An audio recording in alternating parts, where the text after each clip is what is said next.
नमस्कार, स्वागत है आपका जी बिजनेस में। मैं हूं दीपांशु भंडारी। हमारे शेयर बाजार में कब, कहां और कैसे निवेश करना है ये तो आप जानते हैं और रोज हमारी और आपकी बातचीत भी होती है इसके बारे में। लेकिन आज हम आपको एक खास चीज के बारे में बताएंगे। अगर आप टेस्ला, अमेजॉन, नेटफ्लिक्स जैसे ग्लोबल शेयर्स खरीदना चाहते हैं तो फिर आपको क्या करना चाहिए। सही सुना आपने, अगर आप विदेशी शेयर बाजार में पैसे लगाना चाहते हैं तो इसका क्या है तरीका। अमेरिका में अगर आप इक्विटी या म्यूचुअल फंड खरीदना चाहते हैं तो कैसे करें, किस में निवेश बेहतर रहेगा, क्या होता है इसका प्रोसेस, कौन से घरेलू फंड्स ऐसे हैं जो आपको विदेश में निवेश करने देते हैं, अमेरिका में अगर कमाई होती है तो उसमें कितना टैक्स लगेगा, ये सारी चीज़ें हम आपको आज बताने वाले हैं। और इतने सारे सवालों के जवाब देने के लिए हमारे साथ जुड़े हैं जी बिजनेस के मैनेजिंग एडिटर अनिल सिंह भी। तो शुरू करते हैं हमारा आज का स्पेशल शो, विदेश में निवेश की पाठशाला।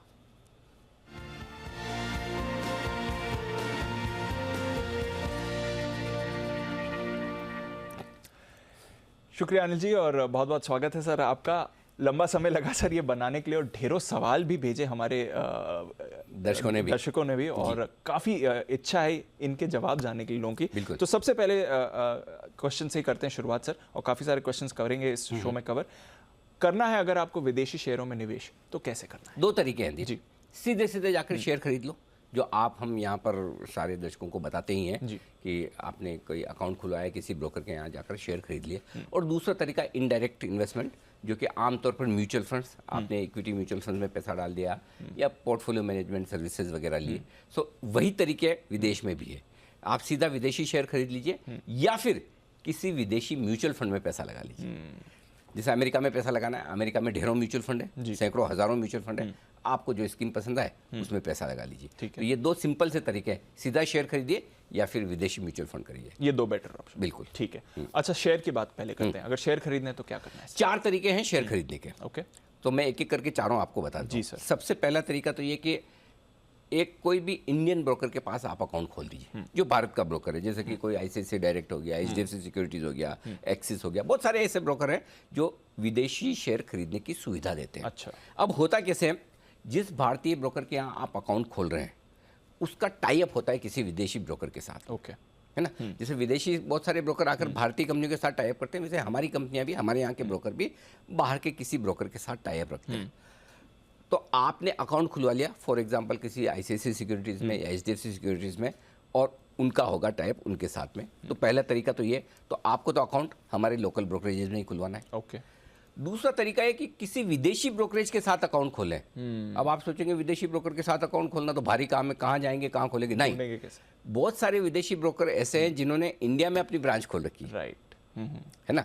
सो इंडिया में उनका बिजनेस है। आप सीधा वहाँ अकाउंट खुलवा लीजिए। फॉर एग्जांपल TD अमेरिट्रेड है, चार्ल्स श्वाब है, बहुत सारे ऐसे ब्रोकर हैं जिनके नाम आपकी स्क्रीन पर भी है, जिन्होंने भारत में अपना कारोबार रखा है। आप तो सीधा वहाँ पर अकाउंट खुलवा सकते हैं। ठीक है, आप जाइए, उनको बोलिए, अब खोले ना खोले वो उनकी मर्जी पर है। जरूरी नहीं कि आप हर ब्रोकर को कंपलसरी बोल ही सकते हैं अकाउंट खोलना पड़ेगा। लेकिन दो तरीके हैं, एक लोकल ब्रोकर के पास अकाउंट खोलिए जिसका विदेशी ब्रोकर के साथ टाई अप है। दूसरा वो विदेशी ब्रोकर जो भारत में कारोबार करता है जी, और वो आपको सुविधा देता है कि आप विदेशी शेयर खरीदिए। ये दो तरीके बहुत आसान से तरीके हैं। ये तो तरीके हो गए ब्रोकर के। अब दो तरीके जो इंटरेस्टिंग है वो मैं बताता हूँ, एक्सचेंजेस के थ्रू। अच्छा, हाँ, एक है NSE IFSC, जो गिफ्ट सिटी के में अब नया जो अहमदाबाद में खुला है गिफ्ट सिटी, उसके थ्रू जो विदेशी बाजारों में पैसा लगाने के तरीके, उसमें दो तरीके हैं।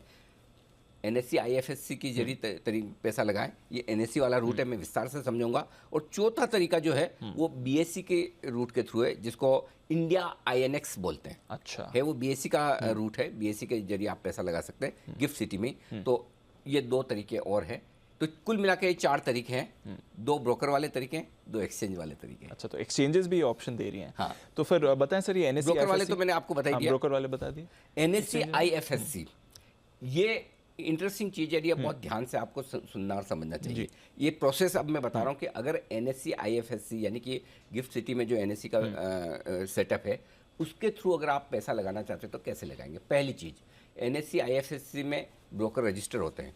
ये नहीं जो सारे ब्रोकर यहाँ रजिस्टर है वो नहीं, वहाँ पे अलग से रजिस्ट्रेशन होता है। उस ब्रोकर के साथ आपको ट्रेडिंग और डीमेट अकाउंट खोलना होगा। ठीक है सर। अगर आपका ऑलरेडी यहाँ पर अकाउंट है तो बहुत आसान है, फिर वो एक हल्की सी फॉर्मेलिटी आपको और करनी है, वो कर लीजिए। अकाउंट आपका उनके साथ खुल गया। ये सारे इंडियन ब्रोकर्स होंगे। ठीक है, इंडियन ब्रोकर जो NSE IFSC में रजिस्टर्ड है, उनके अकाउंट खोलिए। कोई भी इंडियन बैंक, जैसा आपका जिस भी बैंक में अकाउंट हो, कोटक बैंक, ICICI, XYZ, उससे आप पैसे ट्रांसफ़र कर दीजिए ब्रोकर को। ठीक है। जो भी NSE IFSC रजिस्टर्ड ब्रोकर है, उसको जहां आपका अकाउंट है पैसा ट्रांसफ़र कर दिए। अब पैसा ट्रांसफ़र करने के लिए ये ब्रोकर सीधा अकाउंट शेयर नहीं खरीदता। अच्छा। मार्केट मेकर्स होते हैं, विदेशी मार्केट मेकर होते हैं। ओके। तो आपका जो ब्रोकर है वो आप विदेशी मार्केट मेकर को बोलेगा कि ये शेयर मेरे लिए खरीद दीजिए या बेच दीजिए। अच्छा। खरीदना बेचना दोनों, हम आमतौर पर खरीदने की बात बोल रहे हैं, लेकिन खरीदना या बेचना दोनों ही है। हाँ। तो आपका ब्रोकर विदेशी मार्केट मेकर के जरिए शेयर खरीदेगा, बेचेगा। अब विदेशी ब्रोकर ने खरीदे, वो कंफर्मेशन अमेरिका के कस्टोडियन को भेजेगा। अच्छा। हाँ, जैसे यहाँ FIs जो ट्रेड करते हैं वहाँ कस्टोडियन होता है, अपने यहाँ क्लियरिंग मेंबर होता है, वैसे कस्टोडियन होता है। तो वो कस्टोडियन को कंफर्मेशन भेजेगा, हाँ भाई मैंने इनके लिए ये शेयर खरीद लिए। अब आपको शेयर नहीं मिलेंगे। अच्छा। हाँ, मेरे पास शेयर नहीं आ रहा है। शेयर नहीं आएंगे। तो अमेरिका का जो कस्टोडियन है वो आपको डिपॉजिटरी रिसीट इशू करेगा। आपने नाम सुना ना, ADR GDR कई बार बोलते हैं। हाँ, सुनते भी हैं। करेक्ट। तो जो हमारे स्टॉक बाहर लिस्टेड है उनको हम उनके बदले में, शेयर के बदले में ADR इशू होता है, अमेरिकन डिपॉजिटरी रिसीट। बिल्कुल। Global depository receipt GDR। वैसे ही अगर आप अमेरिका का शेयर खरीद रहे हैं तो वो शेयर नहीं आएगा, डिपॉजिटरी रिसीट आपके पास आएगी। और कैसे आएगी? वहां का जो कस्टोडियन है वो यहाँ पर घरेलू कस्टोडियन, मसलन HDFC bank for example, HDFC bank को डिपॉजिटरी रिसीट दे देगा, और HDFC बैंक इन शेयरों के बदले में, या जो यहाँ का जो कस्टोडियन है वो इन शेयरों के बदले में आपके अकाउंट में ये डिपॉजिटरी रिसीट क्रेडिट कर देगा। तो शेयर के बदले में आपको रिसीट मिल गई। ओके, ठीक है। तो उसकी वैल्यू का प्रूफ आ गया। वैल्यू का प्रूफ हो गया, ये आपके डीमेट अकाउंट में आ जाएगी। एग्जैक्टली आपके डीमेट अकाउंट में आएगी, लेकिन वो शेयर्स नहीं होंगे, डिपॉजिटरी रिसीट होगी। नाम में फर्क है। समझ गया। शेयर में आपको वोटिंग राइट मिलता है, डिपॉजिटरी रिसीट में वोटिंग राइट नहीं मिलता। ये आपकी पूरी प्रोसेस खत्म होगी। आपने शेयर खरीदा, शेयर खरीदने अकाउंट खोला, पैसे दिए, अकाउंट में आपके डिपॉजिट रिसीट आ गई, ट्रांजैक्शन ओवर। जब आप बेच रहे हैं, डिपॉजिट रिसीट आपके अकाउंट से निकलेगी, मार्केट मेकर बेचेगा, पैसा आएगा आपके कस्टोडियन के पास, आएगा कस्टोडियन से आपके बैंक अकाउंट में आएगा। समझ गया सर। अब इसमें जो है सुविधा वो सिर्फ 50 टॉप शेयरों में है अभी। NSE IFSC सारे शेयर नहीं है। ओके। टॉप 50 शेयरों में आप इन्वेस्ट कर सकते हैं, पहली चीज। अच्छा, इसमें एक और सुविधा दी, फ्रैक्शनल शेयर भी खरीद सकते हैं। हाँ, ये समझाइए। हाँ, अगर आपको लगता है कि भाई $1000 का भाव है किसी शेयर का, बहुत महंगा है, मुझे तो $1000 नहीं $10 का खरीदना है, तो आप जितने अमाउंट का खरीदना चाहते हैं खरीद सकते हैं। अरे वाह। क्योंकि आपको वोट तो देना नहीं, वोट तो नहीं देना, तो है ना। सो फ्रैक्शनल खरीदने की भी सुविधा है, तो वैल्यू उतनी कम। आप बोले मुझे 0.23 शेयर खरीदना है, ले लीजिए, वो भी सुविधा है। ओके।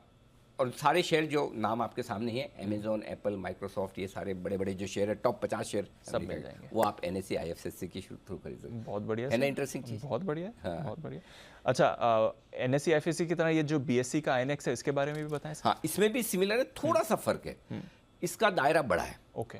NSE IFSC आपको सिर्फ 50 शेयरों में निवेश की सुविधा रह रहा है। BSE का जो इंडिया INX है, इसमें आप 31 देशों में एक साथ 150 शेयर बाजार में कोई भी शेयर खरीद या बेच सकते हैं। ये तो और बड़ा स्कोप है। और नहीं, बहुत बड़ा है ना, बहुत बड़ा। और NSE का जो है वो आपको एक तरह से एक्सचेंज की तरह का प्लेटफॉर्म है, और BSE का जो ये इंडिया INX है, ये एक तरह से ब्रोकर की तरह का प्लेटफॉर्म है। ओके। तो एक तरह ब्रोकर की तरह आपको सारे दुनिया भर के शेयर बाजारों में आपको एक्सेस मिल रही है। यहाँ पर भी फ्रैक्शन शेयर खरीद सकते हैं, एक से कम आपको खरीदना खरीद लीजिए। इसका प्रोसेस सिंपल है, आपको इंडिया INX के साथ अकाउंट खोलना है, या ब्रोकर के साथ नहीं खोलना है, इंडिया INX के साथ अकाउंट खोलना है। अच्छा। और अकाउंट खोल के आप पैसा ट्रांसफर कर सकते हैं। इन्होंने कुछ पार्टनर बैंक्स रखे हैं, उन पार्टनर बैंक्स के जरिए भी खोल सकते हैं, पैसा ट्रांसफर कर सकते हैं, और दूसरे बैंक के जरिए भी कर सकते हैं, और ये पैसा जाएगा JP मॉर्गन को। ओके। ये फॉरेन बैंक है जिनके साथ इनकी पार्टनरशिप है, JP मॉर्गन को पैसा ट्रांसफर हो जाएगा, और जैसे ही पैसा ट्रांसफर हुआ उसके बाद आपके इंडिया INX अकाउंट में बैलेंस दिखेगा।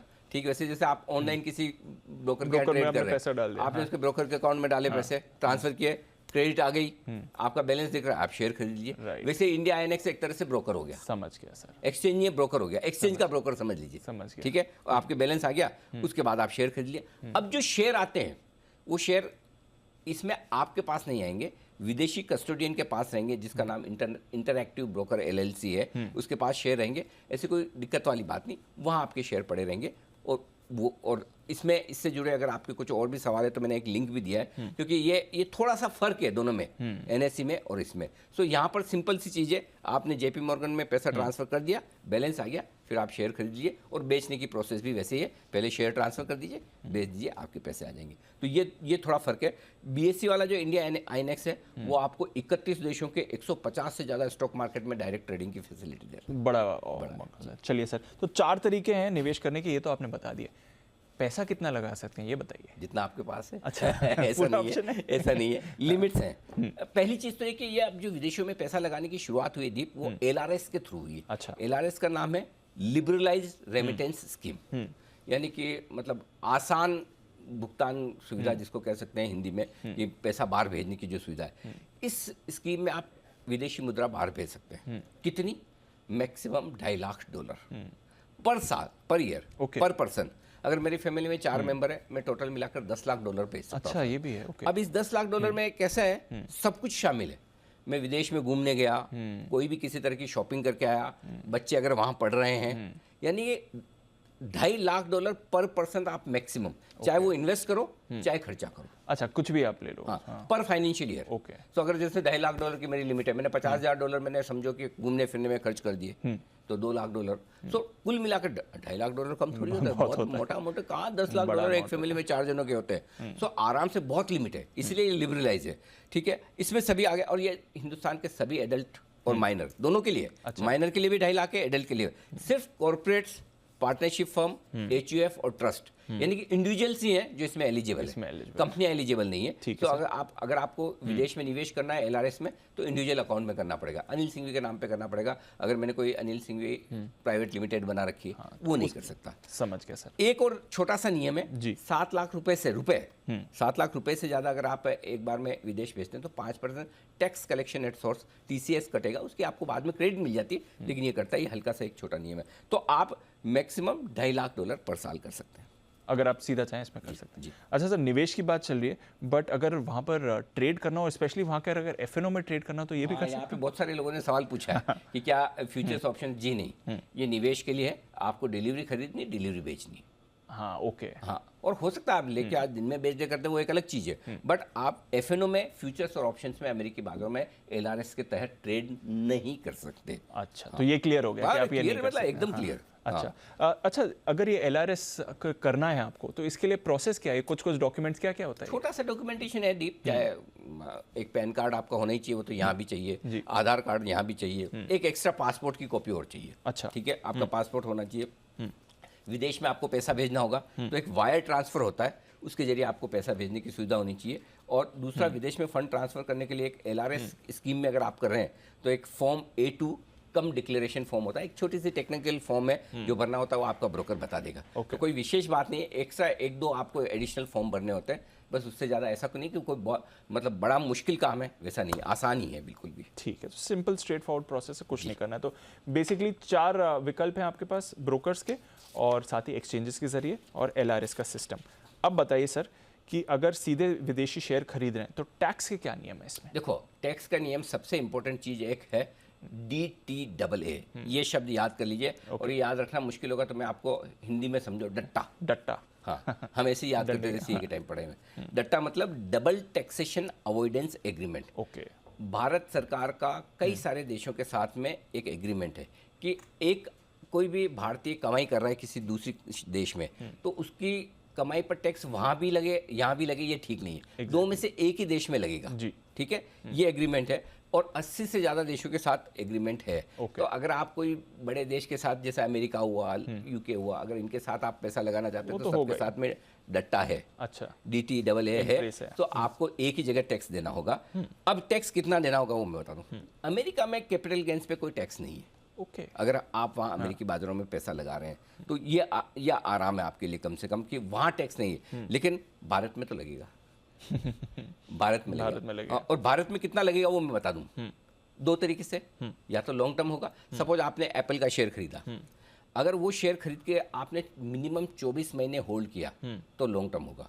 भारत में लॉन्ग टर्म 12 महीने। 12 महीने। यहाँ का शेयर आप 12 महीने होल्ड करते हैं, लॉन्ग टर्म हो जाता है। अमेरिका का शेयर 24 महीने होल्ड करना पड़ेगा। डिफरेंस है। ओके। और टैक्स कितना लगेगा? यहाँ लॉन्ग टर्म पे 15% लगता है, वहाँ पे लॉन्ग टर्म पे 20% लगेगा, इंडेक्सेशन का बेनिफिट मिलेगा आपको, लेकिन 20% टैक्स लगेगा और 2 साल के से ज़्यादा होल्ड करना होगा।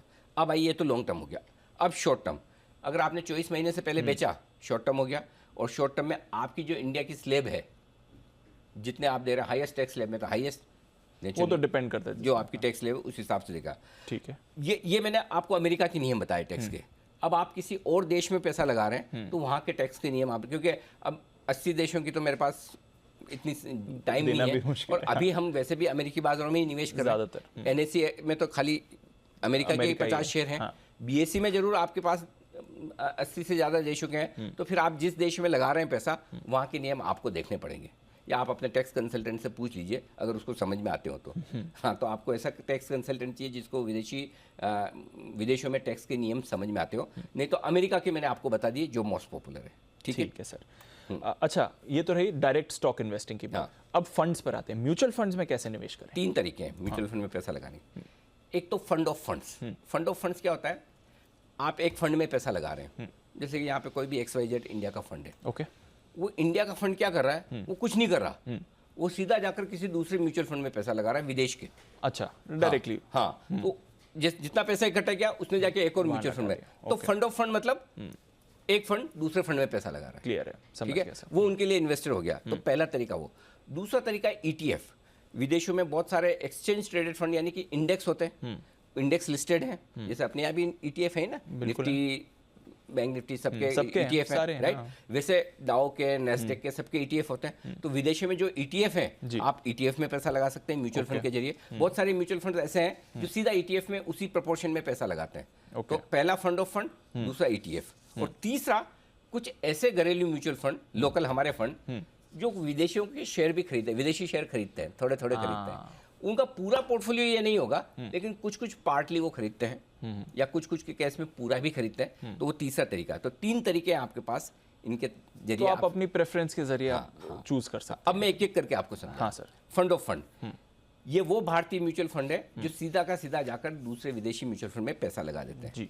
ठीक है, और वो विदेशी फंड नेचुरली विदेशों में ही पैसा लगाते हैं। फॉर एग्जांपल, मॉर्गन स्टैनली का कोई एक अमेरिका का फंड है, मैंने इंडिया के एक म्यूचुअल फंड को पैसा दिया, मैंने कहा कि भाई मुझे विदेश में पैसा लगाना है। वो बोले हम मॉर्गन स्टैनली के साथ फंड ऑफ फंड है हमारा, तो हम जो पैसा आप देंगे हम मॉर्गन स्टैनली में जाके लगा देंगे। मॉर्गन स्टैनली वहाँ के बाजारों की ज़्यादा समझ रखता है, उनको ज़्यादा नॉलेज है, वो लगाते हैं, हम उन पर डिपेंडेंट है। क्लियर है? ये एक सिंपल सा तरीका है, आपके लिए हो गया। दूसरा है ETF। जो भी विदेशी एक्सचेंजेस हैं वहाँ पर उनके इंडेक्स ट्रेड होते हैं।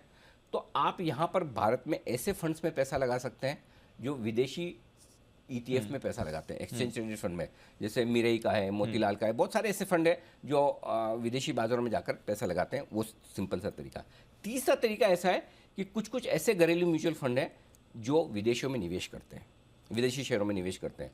ये क्या करते हैं?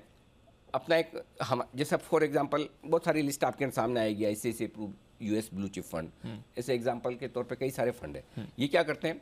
ये किसी विदेशी ब्रोकर के पास अपना अकाउंट खुलवाएंगे, और वहाँ पर अपनी समझ से शेयर खरीदते बेचते हैं। यहाँ पर आप भारतीय फंड मैनेजर पर भरोसा कर रहे हैं, या भारतीय फंड हाउस पे भरोसा कर रहे हैं कि वो विदेश में जाकर अच्छा निवेश करेगा। ठीक वैसे ही कोई मॉर्गन स्टैनली, कोई जेफरीज यहाँ पर आकर पैसा लगाता है ना। इंडिया में भी तो वो आकर पैसा लगाते हैं, वैसे हमारे वहाँ भी जाकर वहाँ पैसा लगा सकते हैं। ये विदेशी ब्रोकर के पास अकाउंट खोलेंगे फंड, और वो एक पोर्टफोलियो बनाएंगे, 5-15 तरह के अलग अलग शेयर खरीदेंगे। तो तीसरा तरीका ये हुआ कि हमारे घरेलू म्यूचुअल फंड है जो विदेशी शेयरों में निवेश करते हैं। तो ये 3 तरीके हैं फंड्स के लिहाज से जो आप देख। तो फंड ऑफ फंड वहाँ के फंड में लगा देगा, या फिर डायरेक्टली हमारा फंड भी वहाँ पे लगा सकते हैं? कोई प्रॉब्लम नहीं। फंड ऑफ फंड वहाँ का फंड, ETF वहाँ का इंडेक्स, और घरेलू म्यूचुअल फंड यहाँ का फंड वहाँ जाकर पैसा लगा रहा है। तो 3 तरीके, 4 तरीके डायरेक्ट शेयर खरीदने के, 3 तरीके म्यूचुअल फंड खरीदने, 7 तरीके बता दिए। समझ गए सर।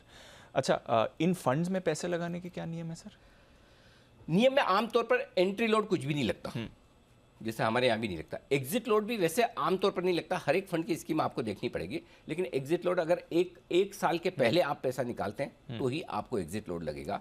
इसके अलावा दूसरे चार्जेस जनरली कोई अलग से चार्जेस लगते नहीं। दीप, एक्सपेंस रेशियो में आपके सारे के सारे चार्जेस, आपके सारे चार्जेस आ जाते हैं, तो अलग से और कोई चार्जेस लगते भी नहीं।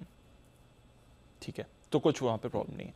अच्छा, चार्जेस भी नहीं लग रहे हैं, फंड्स में पैसे लगाने के नियम भी समझा दिए। अब बताइए, जो आप एक बात कर रहे थे आरबीआई की सीमा थी वो रिलीज हुई है, ये सीमा क्या है? अधिकतम कितना निवेश मैं कर सकता हूँ? अब ये सबसे इंपॉर्टेंट चीज़ है। सारे भारतीय म्यूचुअल फंड मिलकर विदेश में मैक्सिमम $7 बिलियन, यानी कि आज के हिसाब से करीबन 55,000 करोड़ रुपए का निवेश कर सकते हैं। ये आरबीआई ने लिमिट करेगी। $7 बिलियन के आसपास सारा निवेश पहुंचेगा, ब्रेक बंद। ओके, ठीक है। जैसे थोड़ा कम होगा वापस से। तो पहली चीज तो ये। इसके अलावा विदेशी ईटीएफ में $1 बिलियन की अलग से और परमिशन है। उसमें ये 7 नहीं, उसमें तो 7 + 1 $8 बिलियन हो गया। ठीक है, ठीक है। पर म्यूचुअल फंड, हर एक म्यूचुअल फंड स्कीम को मैक्सिमम 300 मिलियन ही बार लगाने की अनुमति है। ओके, पर स्कीम है ये, पर पर्सन नहीं है, पर स्कीम। हाँ, पर स्कीम। अब इन म्यूचुअल फंड की स्कीम में जैसे आज एज एन इंडिविजुअल मेरे लिए लिमिट है $2.5 लाख से ज़्यादा मैं बाहर नहीं लगा सकता। लेकिन अगर मैं म्यूचुअल फंड के जरिए लगा रहा हूँ तो मैं $2.5 लाख से ज़्यादा भी लगा सकता हूँ। उसमें लिमिट नहीं आती। $2.5 लाख की लिमिट इंडिविजुअली इन्वेस्टमेंट करने पर आती है। अगर मुझे लगता है मुझे $5 लाख इन्वेस्ट करना है और मैं म्यूचुअल फंड्स के जरिए करना चाहता हूँ और वो आरबीआई के ओवरऑल लिमिट $7 लाख के अंदर है, मैं कर सकता हूँ। ओके, तो 3 चीज समझिए, $7 बिलियन की ओवरऑल लिमिट, ईटीएफ्स के लिए एक अलग से लिमिट, पर म्यूचुअल फंड हर म्यूचुअल फंड मैक्सिमम $300 मिलियन डाल सकता है। ठीक है, स्कीम और उसमें भी इंडिविजुअली आपके लिए कोई लिमिट नहीं है। $2.5 लाख की लिमिट इस पे लागू नहीं होती। तो आप म्यूचुअल फंड में जितना चाहें जितना पैसा चाहें लगा सकते हैं आपकी लिमिट पे। ठीक है सर। अच्छा, अगर कर रहे हैं निवेश तो फिर यहाँ पर टैक्स के क्या नियम है, ये समझाइए। अब यहाँ पे थोड़ा सा फर्क है। जैसे डायरेक्ट अगर आप शेयर खरीदते हैं, जो हमने अमेरिका की बात की, तो भाई 2 साल से ज़्यादा रखने पर ही लॉन्ग टर्म होता है। यहाँ पर 3 साल का नियम है।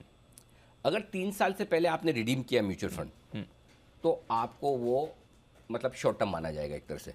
आपकी जो पर्सनल इनकम टैक्स की स्लैब्स है उस हिसाब से आप टैक्स दे दीजिए। ओके, यहाँ और 3 साल, मतलब आप विदेशी म्यूचुअल फंड में पैसा लगा रहे हैं या भारतीय म्यूचुअल फंड में लगाकर विदेशों के, मतलब म्यूचुअल फंड में जैसे आपने लगाया या आपको 3 साल मिनिमम होल्ड करना पड़ेगा, नहीं तो आपके लिए टैक्स पूरा का पूरा लगेगा, जैसे आपकी नॉर्मल कमाई पे लगता है। समझिए, जनरली हम हाईएस्ट टैक्स स्लैब में हैं और नेचुरली जो विदेश में पैसा लगा रहा है हाईएस्ट टैक्स स्लैब वाले होते हैं, तो आपको हाईएस्ट टैक्स देना है। अच्छा, लेकिन 3 साल से ज़्यादा आपने रख दिए और उसके बाद आप रिडीम करते हैं ये यूनिट्स, तो आपको टैक्सेशन 20% लगेगा, प्लस आपको इंडेक्सेशन का बेनिफिट मिलेगा। वो लॉन्ग टर्म वाला। तो डायरेक्ट शेयर में 2 साल का नियम है, म्यूचुअल फंड के जरिए 3 साल का नियम है। तो ये चीज़ है। तो अब 2-3 चीज़ें खास तौर से ध्यान में रखनी है। एक, आपको डायरेक्टली अगर इन्वेस्ट करना है तो या तो यहाँ कोई एक ब्रोकर ढूंढ लीजिए जिसका विदेशी टाइप है, या विदेशी ब्रोकर जो हिंदुस्तान में काम करता है। दूसरा, 2 एक्सचेंजेस के थ्रू, एक तरह से NSE IFSC, जहाँ पर आपको एज एन एक्सचेंज सुविधा ज़्यादा मिलती है 50 शेयरों में। दूसरा, इंडिया INX यानी BSE का, जो आपको 80 से ज़्यादा देशों में आपको फैसिलिटी दे रहा है 150 स्टॉक एक्सचेंज में खरीदने बेचने। म्यूचुअल फंड में डायरेक्टली लगा रहे हैं, 3 तरीके हैं। फंड ऑफ फंड, किसी एक ऐसे फंड में पैसा लगाए जो विदेशों में विदेशी फंड में पैसा लगा रहा है। दूसरा, विदेशी ETF ट्रैक करने वाले फंड हमारे यहाँ के, वो खरीद लें। और तीसरा, कोई भारतीय ऐसे म्यूचुअल फंड है जो विदेशों में सीधे स्टॉक खरीदें। ये 3 तरीके हैं। और टैक्सेशन के नियम में आपको सारा बता चूंगा नटशेल में ये सारी चीज़। बिल्कुल, बहुत अच्छे से और विस्तार में। एक बार में शायद समझ में नहीं आएगा, कोई बड़ी बात नहीं है। हमने भी बहुत टाइम लगाया, बहुत बार पढ़ाई की है, कई सारी नियम। तो चाहें तो इस शो को आप 2 या 3 बार देख लें, रिपीट कर लें, ताकि आपको कहीं भी डाउट होगा तो क्लियर हो जाए। बिल्कुल। और सारे फंड्स के नाम, सारे ब्रोकर्स के नाम, सारे बैंक्स के नाम भी हमने आपको दिए। कुछ और भी हो सकते हैं, आप देख सकते हैं। जो हमें समझ में आया वो मेन वाले हमने सारे आपको नाम दे दिए। बिल्कुल सर। वैसे लगाना चाहिए पैसा? हाँ, बिल्कुल लगाना चाहिए। मौका है? क्यों नहीं। अगर 35% नस्बत नीचे हो तो SIP करने का वक्त। इसमें दिक्कत एक ही है दीप, कभी भी लिमिट अगर बंद हो गई तो शायद आपकी SIP कंटिन्यू हो पाएगी नहीं, उसको लेकर क्लैरिटी नहीं है। क्योंकि अगर लिमिट ओवरऑल हिट हो गई तो आप SIP कर नहीं पाएंगे। तो पता चला कि जब नीचे गिरा हुआ और आप SIP कंटिन्यू करना चाहते हैं तो थोड़ी दिक्कत हो सकती है। वो थोड़ा सा समझने वाली चीज़ है। बिल्कुल, बट अदरवाइज अच्छा मौका है और ये आपके पास काफ़ी सारे विकल्प हैं जिससे आप कर सकते हैं। बहुत बहुत शुक्रिया अनिल जी हमारे साथ जुड़ने के लिए और विदेशी फंड्स में कैसे आप पैसा लगाएं उसकी पाठशाला करने के लिए। तो विदेश में निवेश की पाठशाला, आशा है कि आपको समझ में आया और नहीं आया तो प्लीज़ दोबारा देखिए और सारे नाम भी आपके सामने हैं। बहुत बहुत शुक्रिया आज हमारे साथ जुड़ने के लिए।